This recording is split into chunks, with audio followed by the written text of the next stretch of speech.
of the United States of America, and to the republic for which it stands, one nation, under God, indivisible, with liberty and justice for all. Welcome to the Bryan Board of Public Affairs meeting for May 3rd, 2016. Start the meeting. First on the agenda is approve the minutes of the April 19th, 2016 meeting. Are there any additions or corrections? Yeah, Lori did a very good job last week, or 2 weeks ago, of explaining what was coming up with the change in payments, and I'm just looking to make sure that was in there. She did a good job. I move we approve the minutes. I'll second. Karen? Yes. Tom? Yes. Jim? Yes. Phil? Yes. Next is a hearing of public concerns. Anybody present who would like to address the board? Seeing none. Next is a resolution to enter into a contract to upgrade to a 1,000 megabyte upgrade to, I'm sorry, let me read. A resolution to enter into a contract to upgrade to a 1,000 megabyte Ethernet circuit for the Communications Department. Sorry about that. Okay, and this should be resolution number 16. So resolution 16, 2016, a resolution authorizing the Bryan Director of Utilities to enter into a contract with Sprint Solutions, Inc. for a 1,000 megabyte per second Ethernet circuit with transport access service for a total cost of $6,942.50 per month for a 3-year term, and rescinding resolution number 35, 2013. So, what we have is the communication department is currently served by 2 circuits, one of which is an OC3 and the other one is a 1 gig Ethernet connection. So as we mentioned, your 1 gig Ethernet connection is good for 1,000 megabytes per second. The OC3 is 155 megabytes per second capacity. Around the mid-winter point, Joe started working with Sprint to see if we could upgrade our capacity on our OC3 circuit due to some issues we were having with that circuit, because we've sort of outgrown the OC3 circuit. It's been around for quite a while.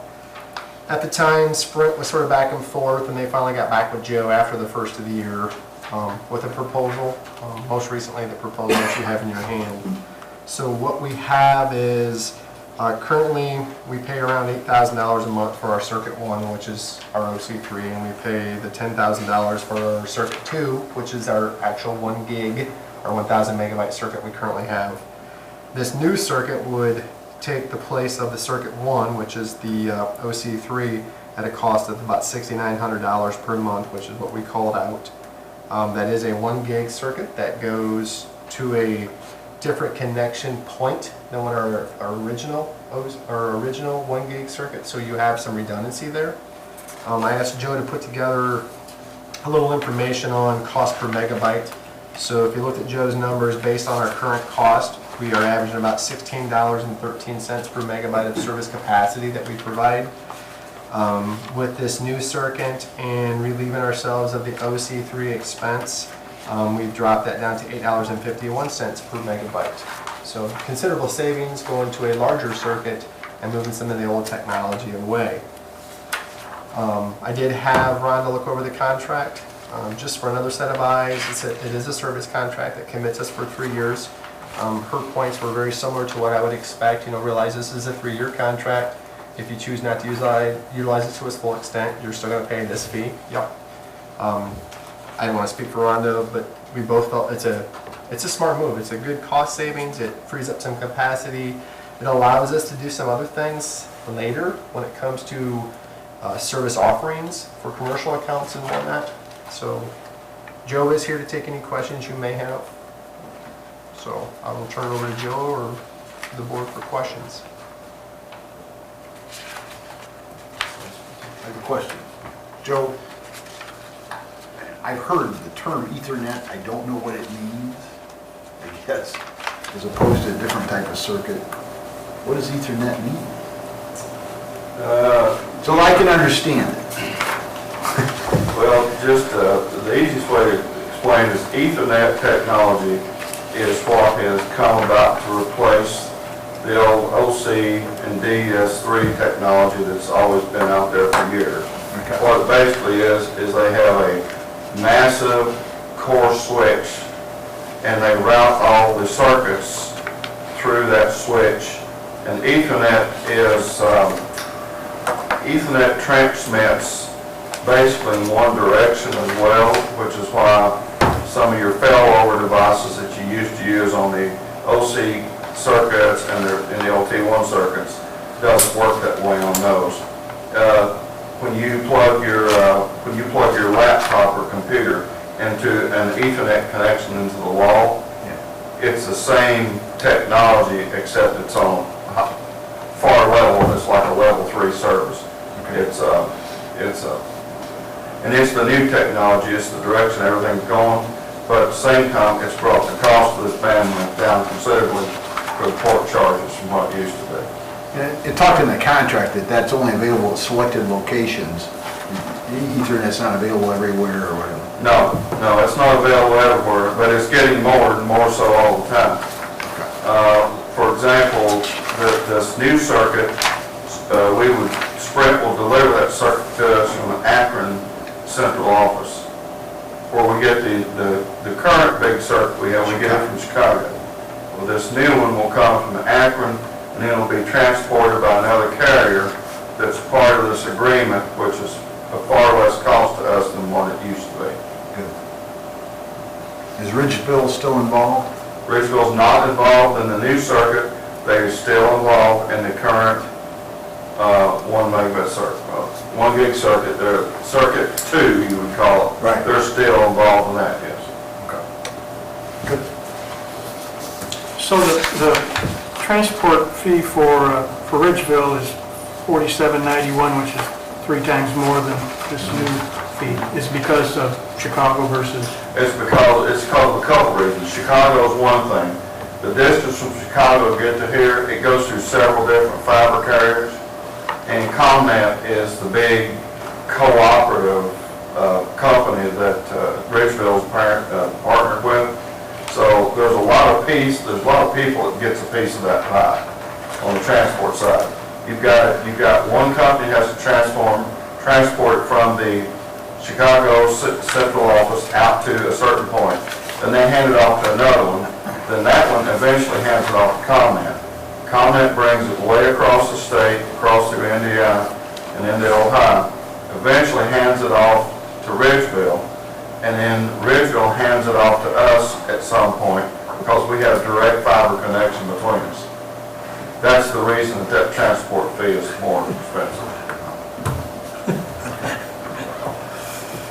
Another question. So I read all the time about more people, Hulu and some others are trying to do streaming for the same programming that we have on the cable side. They're trying to do it like regular TV, like Netflix, and so we have to keep increasing as customers out there. We have to keep increasing our bandwidth to be able to provide that service, so it doesn't tile and do all the other stuff.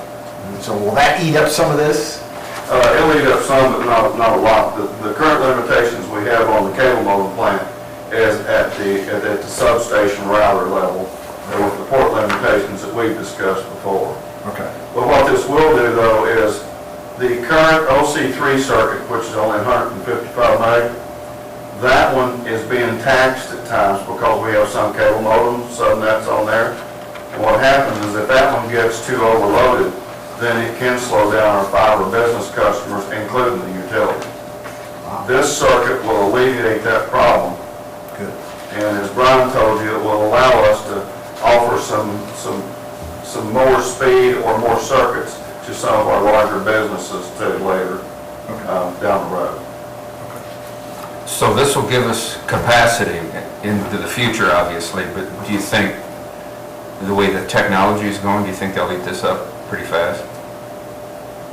The current architecture we have on the cable modems, they won't. They won't be able to eat all this up because they're port limited on those circuits out to substations. Simple turn their bottleneck. So at the subs, where Joe's talking, there's a bottleneck. If that bottleneck was relieved, there's a potential. Yes, if that bottleneck was relieved, what we would do then is we would entertain the probability of taking one of those circuits and increasing it to the next level. And because the more bandwidth you buy, the lower cost per megabit that you purchase, because you're buying bulk, and that's what we would do. Well, we had tentative plans in the pipeline that we looked at that. It's just small steps. You can't commit yourself that far out yet. It's just small steps and knowing where you're gonna go. So the bottleneck that you're referring to is on our end of it. So to improve this whole thing, I mean, over a period of time, it's going to kind of be in our laps rather than just buying more capacity. Yes, sir. That would be a decision we, as a utility and the board would have to make, and it's quite expensive. Well, you made some cost savings on this deal, and I see that the agreement can go into effect in May, but will you enact it earlier than that? Yes, ma'am. Tomorrow morning, I will plan to send an email to our Sprint rep to ask them to begin working on this work order, and then they will begin the process, and then I will work with their engineers to get this done. Hopefully with the construction that has to happen, et cetera, hopefully before the end of the summer, well before the end of the summer, I would hope. So if I may interject, I don't want the board to think that we already anticipated this was going to get passed, so we were already pulling the trigger. We've had this contract for 2.5, 3 weeks. We were going to try to get it on the last board meeting, but Rhonda and I and Joe were at the 9th hour back and forth with Sprint, and it just didn't work. And it just so happens that when we finally got it hammered out, the board meeting was already scheduled. So this has been in the works for us for a while. In the past, sometimes we try to get these work orders done with Sprint, we got your work order lost, or, whatever happens. You don't anticipate on this one, do you? No, and the problem we had before, Bill, it wasn't with Sprint, it was another carrier that I worked with for about 15 months without any success, and then we took a different route and did not use them.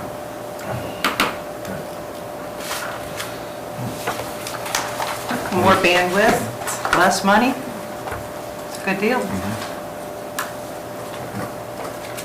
Do we limit any of our customers with data usage and how many megabytes they can get in a month? No, sir. Okay. There's some discussion out there, people charging, they get over 250, they're getting charged, and we don't charge anybody. No data caps. I want to make sure everybody heard that. No data caps. At this point. Okay. All right. Any more questions? Can I have a motion to approve? So moved. Second. Bill? Yes. Karen? Yes. Jim? Yes. Tom? Yes.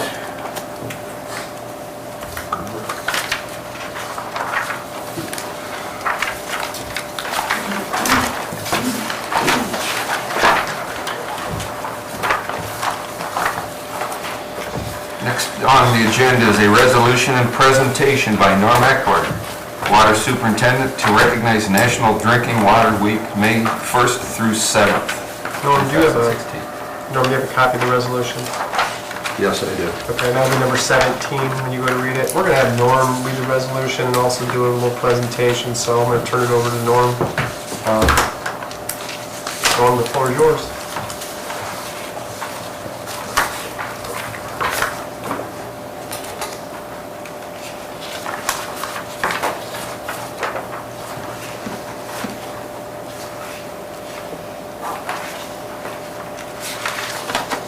Week of May every year, the first full week of May, that is, the American Water Works Association has designated that as National Drinking Water Week. We put some ads in the newspaper. This is their slogan this year, your water, to know it is to love it. Have you ever thought about the value of your water service and the convenience that it provides? Water is the most essential ingredient in our daily lives. Its uses are almost endless, but most importantly, water keeps us healthy, happy, and hydrated. We have a resolution prepared, and I'll read it. I'm sorry, the number again? 17, sir. Resolution number 17, 2016. A resolution recognizing National Drinking Water Week, May 1st to 7th, 2016, and the essential role water plays in our daily lives. Whereas water is essential to our daily lives and our health, and whereas only tap water delivers public health protection, fire protection, support for our economy, and the quality of life we enjoy, and whereas we are all stewards of the water infrastructure upon which future generations depend, and whereas each citizen of our city is called upon to help protect our source waters from pollution, to practice water conservation, and to get involved in local water issues by getting to know their water. Now therefore be it resolved by the Bryan Board of Public Affairs, a majority of its members thereto concurring, that the week of May 1st to the 7th, 2016 be designated National Drinking Water Week in order to increase awareness of the essential role water plays in our daily lives. That our community joins with the American Water Works Association and more than 4,700 other public water systems in the United States to celebrate National Drinking Water Week, and that this resolution shall be in full force and effect at the earliest period provided by law. And I guess I would ask you to acknowledge this resolution. Can I have a motion to approve? I so move. Second. Tom? Yes. Karen? Yes. Jim? Yes. Dick? Oh, I'm sorry. Bill? I was looking. We went right down the list.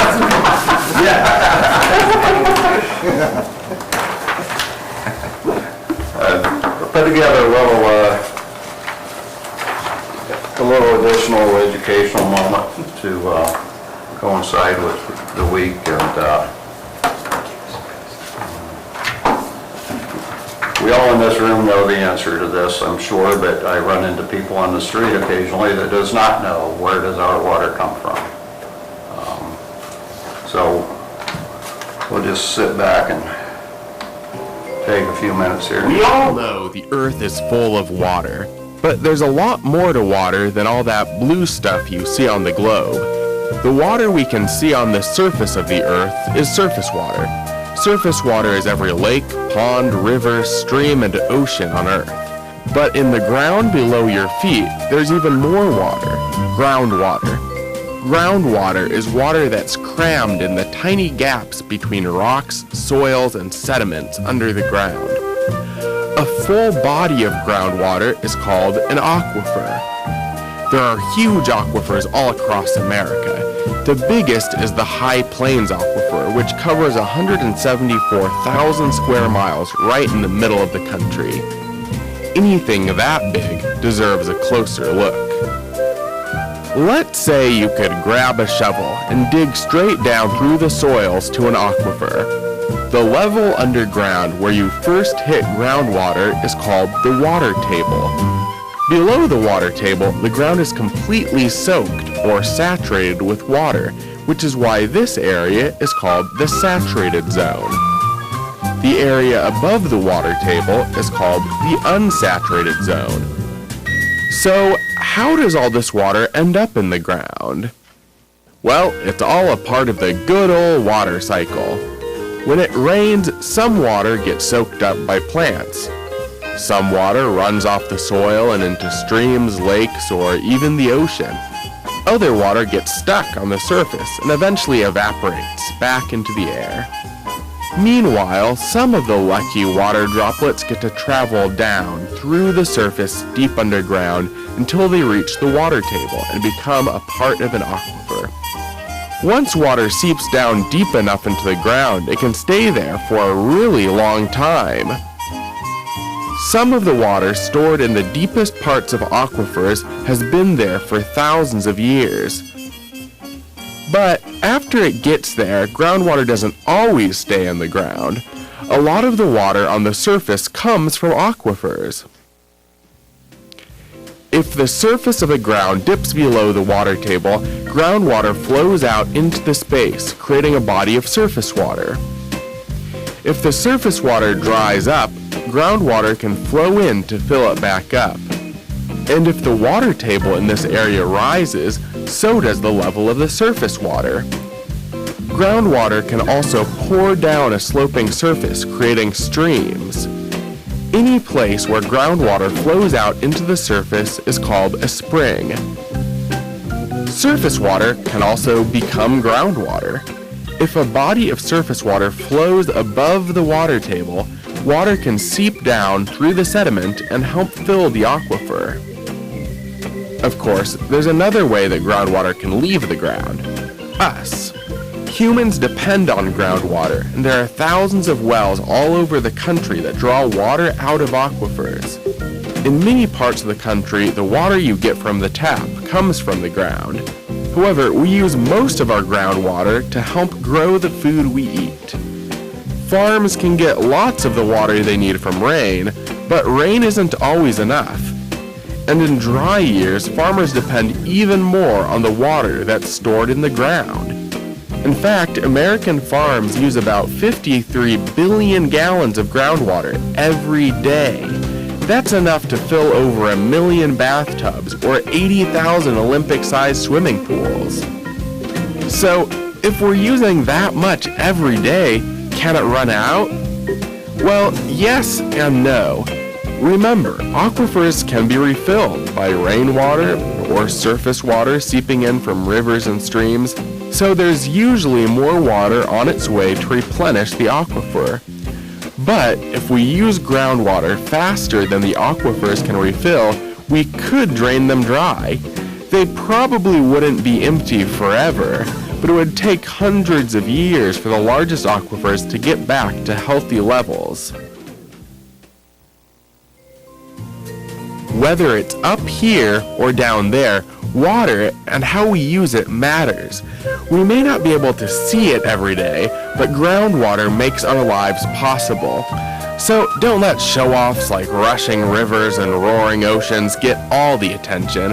Those unseen aquifers below ground have been here longer than we have, and with a little love and care, they'll keep on taking care of us long into the future.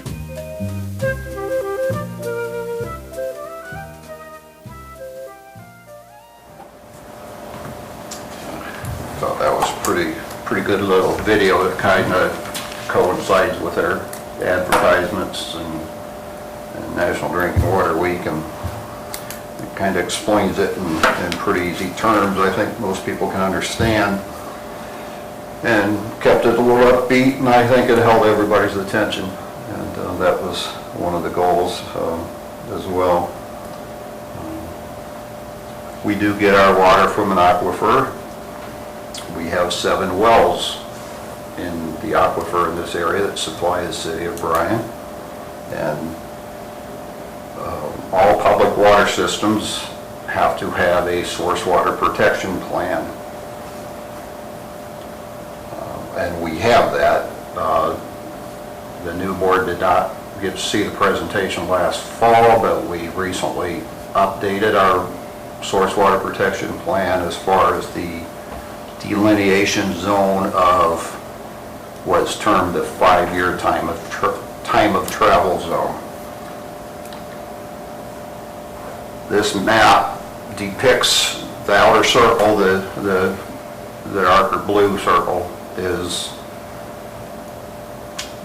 basically our area of most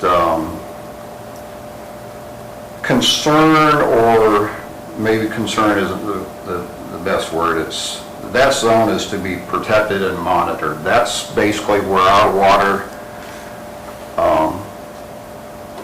might have been 5 years ago. That outer circle is based on the maximum capacity of the water plant. So the inner circle is the 1-year time of travel zone, and the outer circle is the 5-year.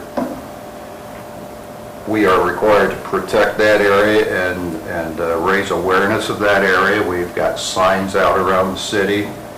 As most of you guys, I'm sure, have seen, you're entering a groundwater protection zone or water protection area. Please report spills.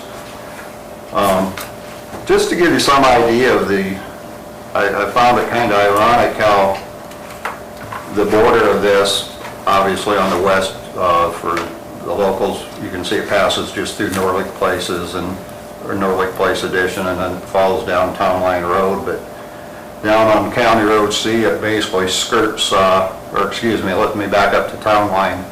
It skirts right at the edge of Curtin Substation, then we get over to C, it skirts right at the edge of Lawrence Substation, and on D, it skirts right at the edge of Daggett Substation, and on 34, right at the edge of the Bechtel Switchyard, to give you some idea of the boundaries. Inside that area, we also are charged with doing a potential pollution source inventory, which is currently in the works with our environmental consulting firm, which requires a lot of analysis of anything in that 5-year area, 5-year time of travel zone that has the potential to pollute the aquifer. And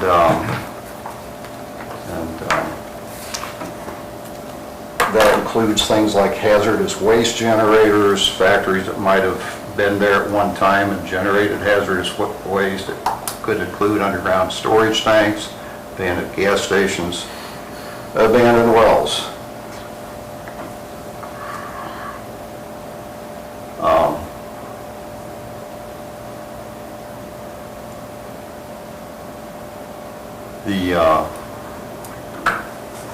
Lost my train of thought, sorry. Any questions on the boundaries, I guess? I stop right here for a second. To me, the biggest gorilla in the room, and we're not talking about, is the landfill, and obviously it's north of that. Right. Not, I mean, it didn't get to County Road G, but you're close. Right, right. And that's outside the scope of... It's outside the scope of 5 years, but inside the scope of 6 or 7 years, I would guess. Well, you know, when they recalibrated the model, Bill, to go from, in 2002, the model was ran based on our average daily production of 1.5 million gallons per day. The 5-year boundary in that model is right here in this direction, right at the corner. We increased it to 5 million gallon a day withdrawal rates. Wow. And this is where it moved it in that direction. So. Now, it really moved it to the west because as the groundwater comes down and the wells are pumping it, it bends, it comes back around this way as the well's pumping. So it really expanded it to the west because it used to be, the 5-year used to be right here about Beach and Portland in the westerly direction.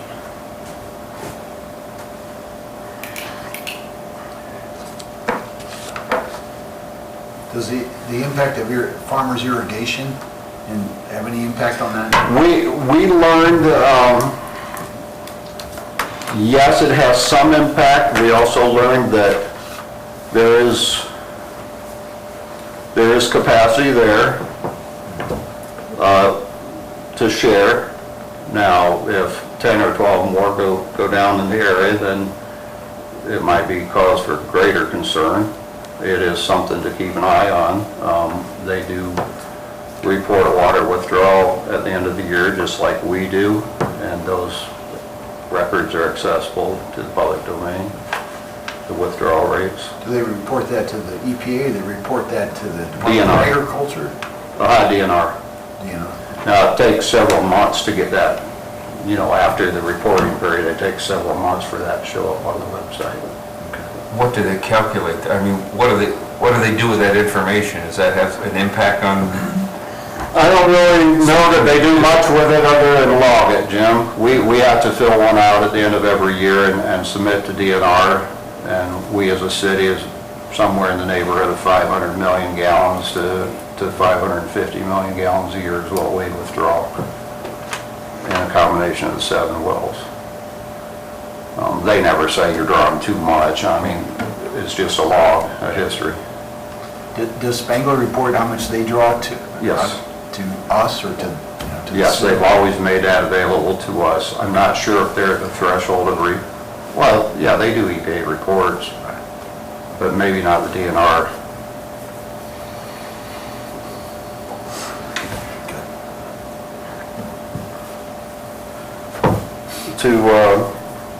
We talked about the water cycle and the biological water cycle, if you will. And in-house or in public water system, we kind of got a little water cycle of different sorts every year.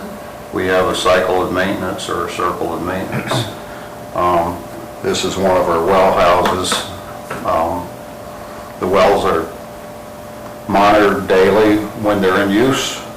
Somebody physically goes into that well house and listens to the motor as it operates. Annually, we try to do a specific capacity test to see the health of the well as far as how many gallons per minute per foot of drawdown the well puts out. We typically run a well for seven or 8 days and then rest that and run a different one. Usually 3 of the 7 wells are online.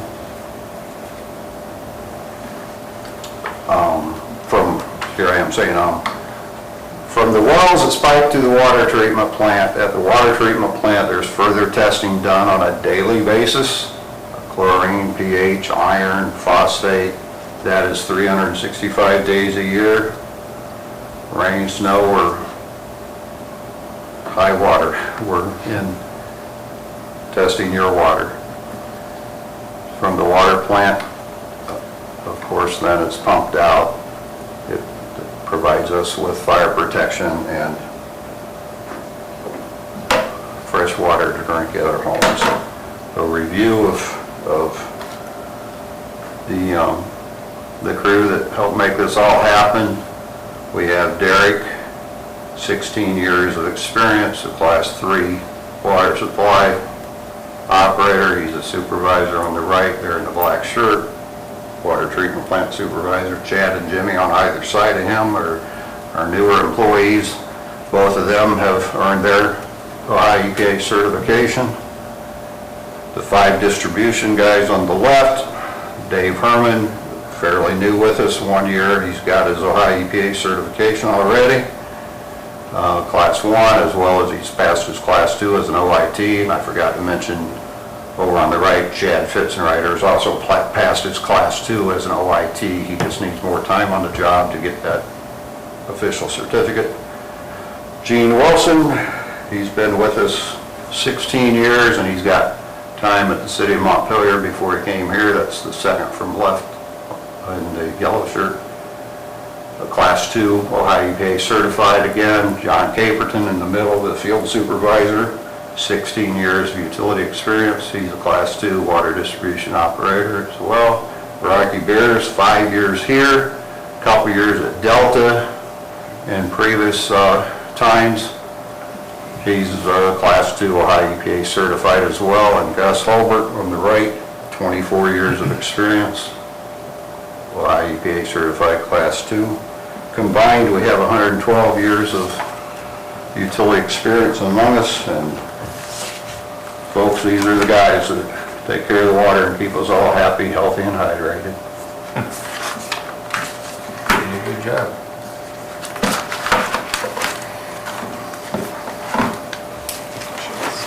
Any questions for Norm? Thank you, Norm. Thanks, Norm, good Thanks, Norm. presentation. Yes, good job. Okay, next on the agenda, a resolution to authorize change order number 1 for the East Village Addition Underground Electric Replacement Project Phase B. Okay, this is was added to the agenda, the amended agenda for tonight. So this will be resolution number 18, 2016. A resolution authorizing the Bryan Director of Utilities to accept change order number 1 of the East Village Addition Underground Electric Replacement Project Phase B contract with Michigan Underground LLC to allow an irrevocable standby letter of credit as an acceptable form for the performance and payment bond requirement and declaring an emergency.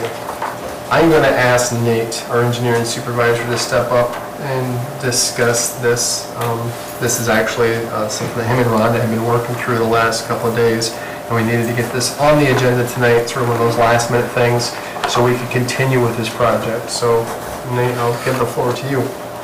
Yeah, as you basically stated, Michigan Underground received it, you approved it through the resolution and accepted their bid. As we were looking at their bid, basically, they're newer to bidding prevailing wage and larger bid projects, so we kind of walked them through a little bit. They were the only bidders of the project. And after reading through there, it says that basically we require a performance and payment bond. But it also states that, so they basically gave us an irrevocable standby letter of credit, which is basically kind of the same thing. It serves the same purpose, I guess. So also, when we were looking at it, I wanted to make sure, so I talked to our city attorney and got some guidance from her. And basically she said it was up to us, that they are fairly similar. And in our bid book, it also says that the performance and payment bond, or an acceptable form approved by the city of Bryan. I think it's acceptable. I think we just want to go through the extra step to make sure we're doing the right thing. And by basically getting your approval to say that, yes, it's acceptable, a form of what we're asking for. I don't see anything, I don't think Rhonda had anything to question it, but she basically suggested that if it's a little different, then we might as well throw it into, the contract and make it part of the agreement. So it's kind of what we're doing, just keeping you involved, trying to do the right thing and just going maybe a little above and beyond, but just to keep you and keep us, doing the right thing legally. So if there's any questions, I could try to answer them for you.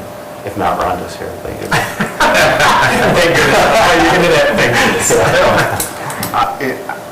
In our bid book, will this change then be, we'll make a change in every bid book we put out that either a surety bond, or... It already allows for an alternative if we accept it. So we would just have to say if they We had propose it done in this. their bid.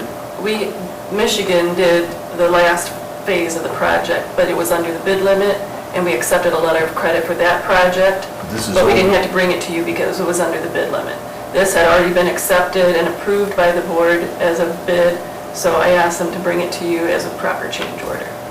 So this is just for this one, they won't change anything when we Right. do it in the future?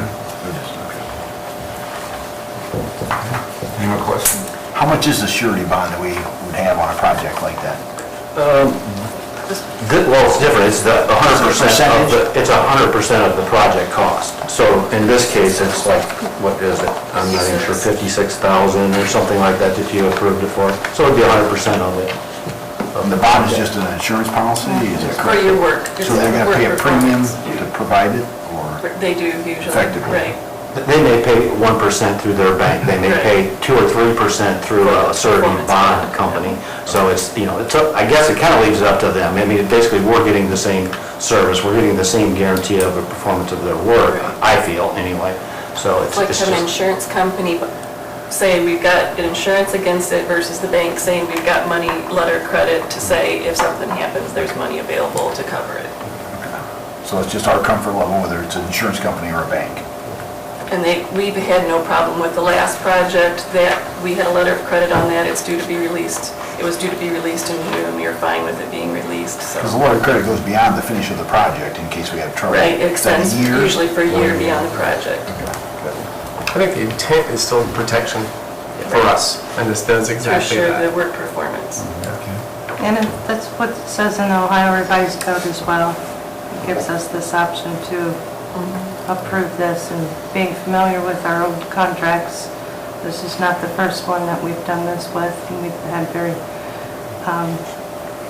satisfaction with the other ones too. It's not something that's very, very unusual. It's something that... Just another form, It but is, we just want to make sure yeah. it's approved and get your basically blessing and make sure that it's, approved by you and you're aware of it. Any questions? Any more questions? No? You have a motion? I'd like to move that we accept the change order. I'll second. Karen? Yes. Tom? Yes. Jim? Yes. Bill? Yes. Thank you, Nate, did a better job explaining than I would have on that one.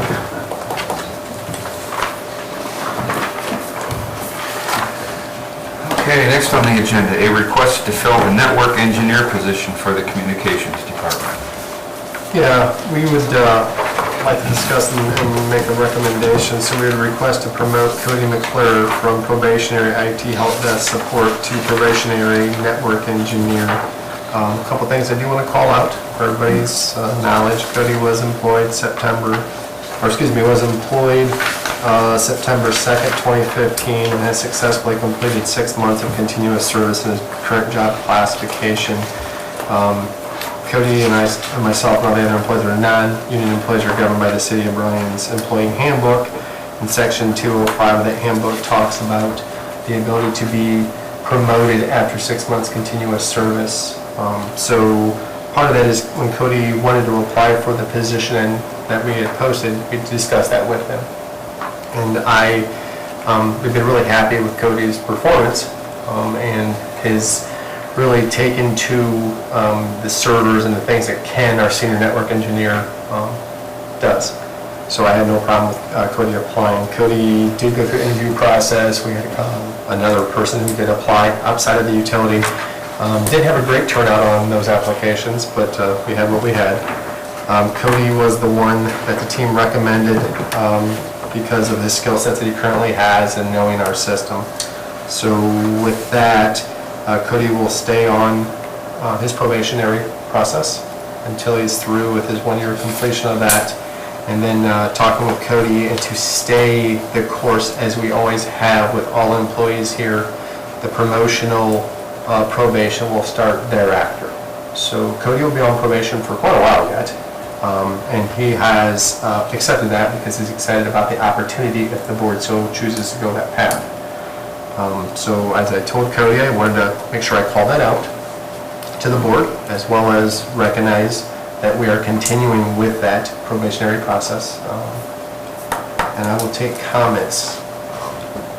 The only other thing I would say with Cody is Ken's been impressed with him, and Joe has been very impressed as it pertains to that networking level. He has been the main person who's been doing the workload on that. In fact, we asked Ken several weeks back to take a step back to see where the floating point was, and Cody has picked up the ball and ran with it. Most recently, we had some capacity or space issues on our servers as it pertained to the engineering department. Cody and Ken both together opened that up, and Cody wrote all the scripts to redirect and do all the extra things for that group. And a couple of hiccups, which we would normally have anyways, when you're redirecting that kind of information flow. But since then, it's been working top-notch. So, where's that going to leave us in with the position that he's vacating? Good question, and I was hoping somebody would ask that. You know I wouldn't let you down. No, thank you. So, because Cody was the IT desktop support, when I say desktop, that's not where people call in on the phone on our communication system and ask for support. Desktop support is the physical desktop stuff we do here. Those computers, the laptops, the tablets the board uses to interact, everything we have here. So with that, Joe and I did a lot of talking, and we do have contract hours that we use for two other firms. You know, Black Box is one, and I always mess up the name of the firm in Archbold. Help me out, Joe. Sonnet. So we've contracted hours for both firms at a minimal level. We really want the ability to gauge what we really need at that job level, okay? Because things are changing in our footprint here. Chances are I will still build in next year's budget, so I don't have a plan to hire an IT person this calendar year. I want to float the year out, get a feel for where we're at. I will build in next year's budget a replacement for that position, but still not sure I'm going to pull the trigger on it. Because at that time, I think we want to really look at, is that need for this position, is there more networking stuff that we need to have the heavier emphasis on? Because again, you're not only taking care of what we have here today, it's future needs, okay?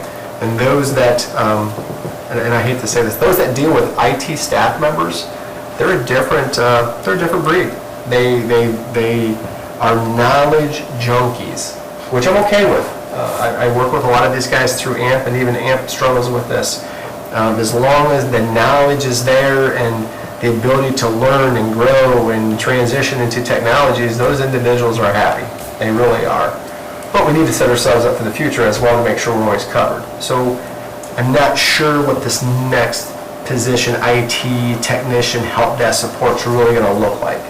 It really needs to be dove into by myself and Joe.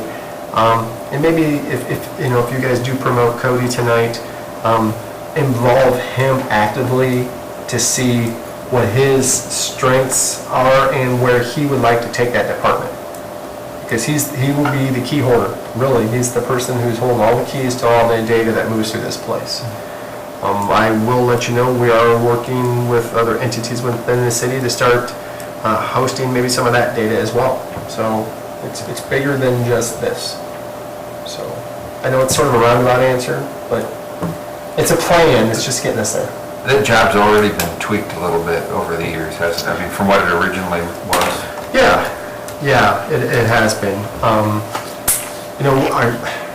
So when you start to get higher skill set staff members across the board, the software applications and the things we do are a little different level. Along with that, you have members that are already working like on their computers that can do a lot of this stuff that we used to have the help desk support take care of, the IT desktop support. So it's transitioning to the next level. We still have issues. Everybody still has, you still have the occasional virus, bad word, the worm that comes in, or the weird stuff that has to be taken care of, or the ability for someone to help go through and help spec out a computer for certain departments, because not everybody needs an engineering type computer. Those are beefy. But what we're going to in the future, again, not sure what that's going to look like, so I got to keep that open. Okay. So what we have on the table would be my recommendation through Joe and Jackie and the team that interviewed, and we did lean on Ken quite a bit. As I mentioned, Ken is retiring. He's already gave us his letter. A couple of weeks he'll be gone. Ken feels, and we all feel, that this is the right step, and this individual has those skill sets to take us to the next level. What type of education or training will he be needing, and is he open to that kind of? Yeah, I'm glad. Thank you, Karen. Cody, actually, and I needed to look down at this. Cody currently has his CCNA, which is his Cisco Certified Network Associate certification. He's working on this. He has an associate's degree in network administration. He's willing to take any other education that we can provide him, as well as we're encouraging him to continue on where he's at. Most recently, we did send him and Ken out to Cleveland for some Cisco training because we had some cutover work we needed to do, and they needed to help each other to get that going.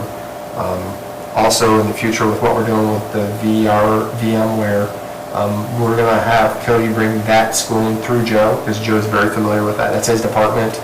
And Joe will make the recommendations on where we want to go with that kind of training. So, but Cody's been very open to all that. As I said, these type of individuals are information junkies. They want to learn, they want to get their hands on. I had another member talk to me and say, so aren't you concerned the more you train them, the better these people get, that they're going to leave us? Yeah, it happens. But if we don't train them and do all the things we're supposed to be doing, we hold ourselves back. Mm-hmm. So I'm all about this. I'm excited.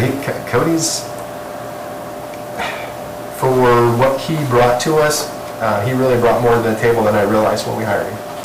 So. More questions? Comments? It's a fast track. Yeah, it is. It is. It's a really fast track.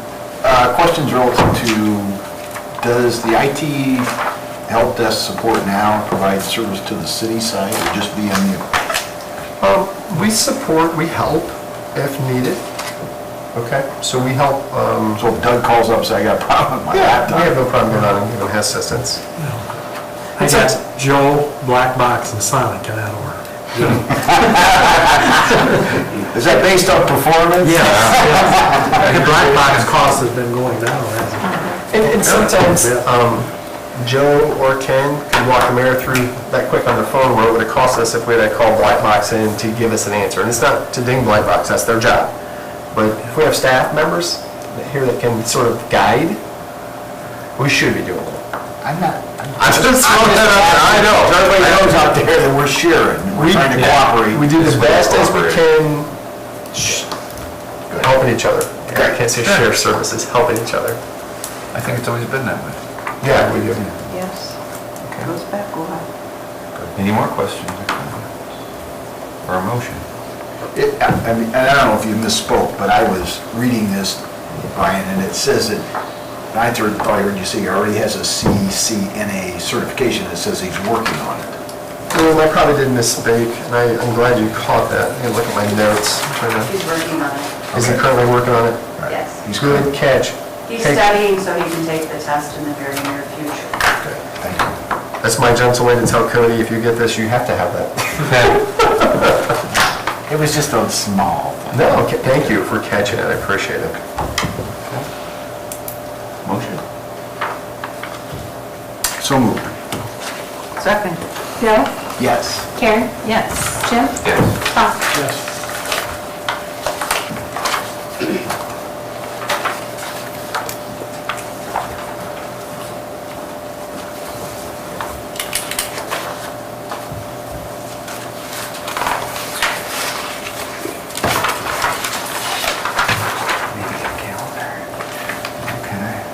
Next on the agenda, a request to put Whitney Longcore on regular employment status. Yeah, we would respectfully request to move Whitney Longcore to regular employment status. Currently, Whit is classified as a probationary line worker 2. He has completed all the necessary steps to come off probation and be classified under regular employment status. Whit's one of those gentlemen who continues to meet and exceed our expectations, has been a valuable asset to the utility. Some of you guys know this, others don't. Whit actually came to us from a transmission group, where he was a foreman for a transmission construction company and had taken a lot of the schooling that we already provided him on site out at the Lyman's College. When we brought him in, we asked if he would be willing to start clean, square one, so we could gauge where he was at, and the young man stepped up and said, "I'll do it." He's been a great asset to the team, great personality. I think he's going to continue to be that next level line worker that we want. So I would respectfully request that we move Whit Longcore to regular employment status as line worker 2. Questions? Motion? So moved. Second. Karen? Yes. Tom? Yes. Jim? Yes. Bill? Yes.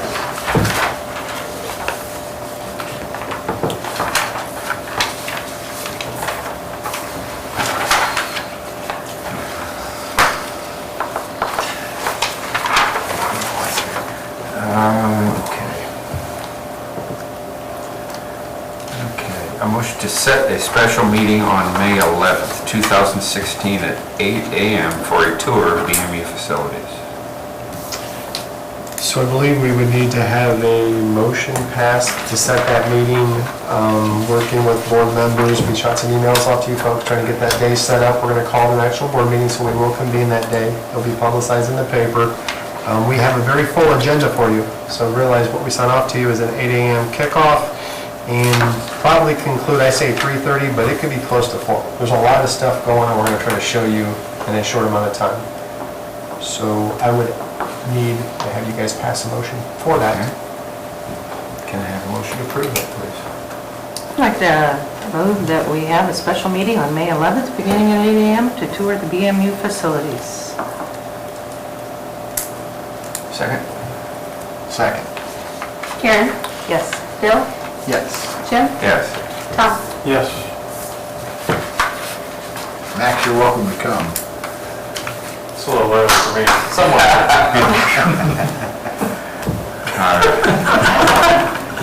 Get up at midnight. Come on. That's right. We'll just prop you up, you're good. Okay, next on the agenda is to effect semi-monthly disbursements. Can we pay the bills? I move we pay the bills. Second. Clean slate. Yes. Tom? Yes. Jim? Yes. Bill? Good Yes. job. Good job. All right. Comments from EPA and staff? Just a couple things we included in as a handout when you guys came in tonight. Just the April Auglaze generation numbers, 1.576 million kilowatt hours. Pretty good month. We got all the units up and running now. As much as I really dislike the cold and rain we've had, it's going to help us down there on the generation side. Unfortunately, the flip side of that is the Bryan solar generation. We did okay. We're 253,000 kilowatt hours for the month of April. If you look at your trending data for the last couple of years, this year's fallen a little shy this last month, but again, we've had a lot of rain and overcast days. We really need summer to get here and stay here for us, for those of us who don't like the rain and cold and snow. The other comment I did want to make, and I did send an email off to both the fire chief and the police chief, appreciating their support last night with the outage we had here in town. Not at liberty, it was in the paper, so I'm not at liberty to talk about it, but the staff that we have and the safety services do an amazing job. Made sure all our people were safe as well as all the pedestrians. It's nice having that particular group work so closely with the utility. It really is. They actually are utility friendly. You don't always hear that. But I appreciate those guys, appreciate what they did, and my staff, I know, really looks, I mean, they appreciate it. It's a good working relationship, so. Just a couple things. We appreciate also the services provided for our trees. We got water, we also have trees. We went to West Unity about a week and a half ago. 27 years Bryan has been Tree City USA. You see all the flags uptown. 15 years of growth award, which means that we go over and above what you have to do to be a Tree City. There's a tree commission that was formed back in Paul Webster's day, 28 years ago, and they're very active. Court Bush is our city arborist.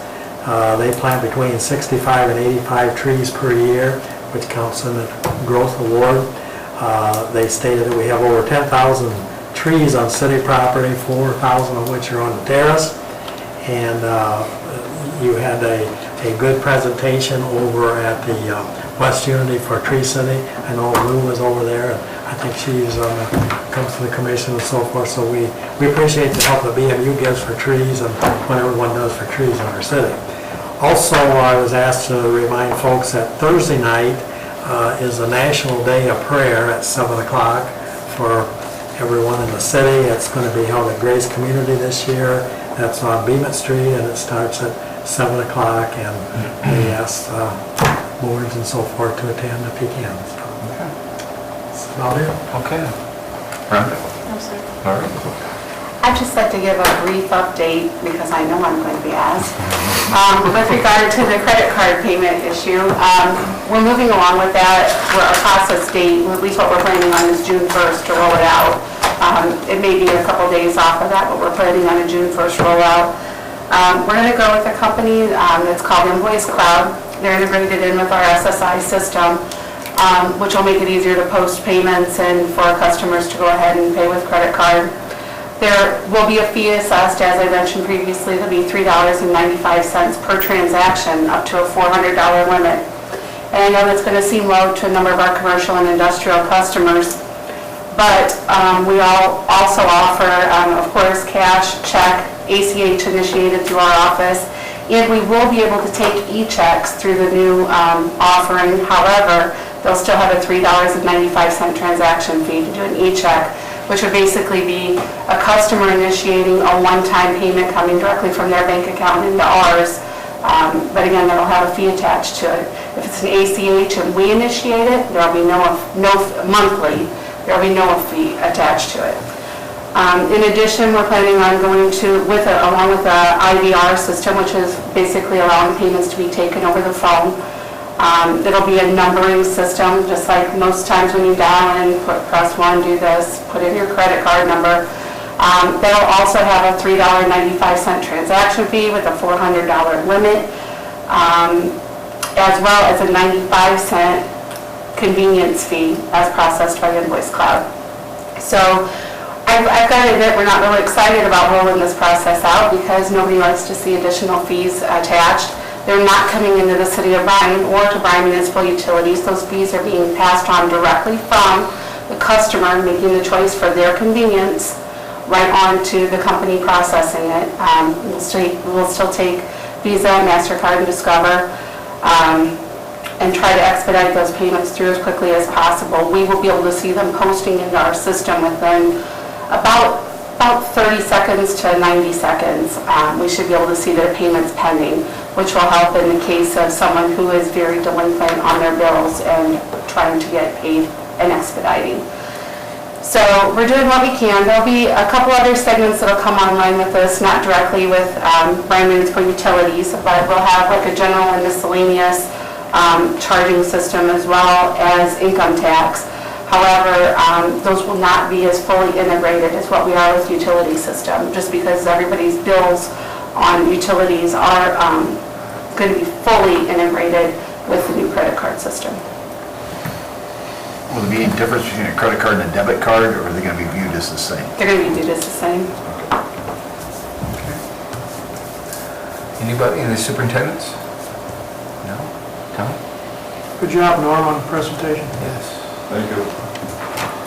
Bill? Just comment on water, and we've heard a lot, I guess, in the news about Flint, Michigan, but there's also now much more discussion about water issues in Vermont, having to do with some type of factory that was there, and some kind of plastics and things. So I think that we take, sometimes I don't want us to take for granted the quality of water that we have and the abundance of water that we have. We should not take that for granted and really try to protect that as a resource. Because there's been issues in the West Basin and the Lake Erie and Toledo and doing all the things that they're trying to do to combat the algae, and it gets into the algae bloom even affects Napoleon and sometimes the Milwaukee River. So we in Bryan need to be very protective of our water and watch it. And I think it's good to know that our people are on, I guess, the front lines checking it all the time and being sure we have good, clean, public drinking water. And I don't want us to take it for granted. Norm, the presentation was very well played out. Thanks.